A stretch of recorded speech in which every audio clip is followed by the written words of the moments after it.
me mäletame, et siin Pääsküla raba kaitse alla võtmisega on tõesti ka varem vaeva nähtud, aga riik sellega ei ole tahtnud tegeleda ja meie leidsime, et ikkagi arvestades seda, et inimestele see soov jätkuvalt on, siis me olemegi jõudnud praegu kaitse-eeskirjadeni. Need kaitse-eeskirjad on väga olulised, sest need määratlevad ära,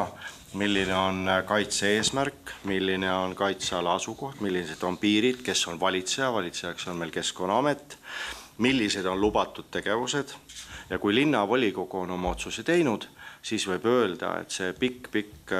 reis, mis on olnud Pääsküla rabaga, on selleks korraks siis saanud hea tulemuse ehk Pääsküla raba on kaitse alla võetud, nii nagu Nõmme rahvas soovib.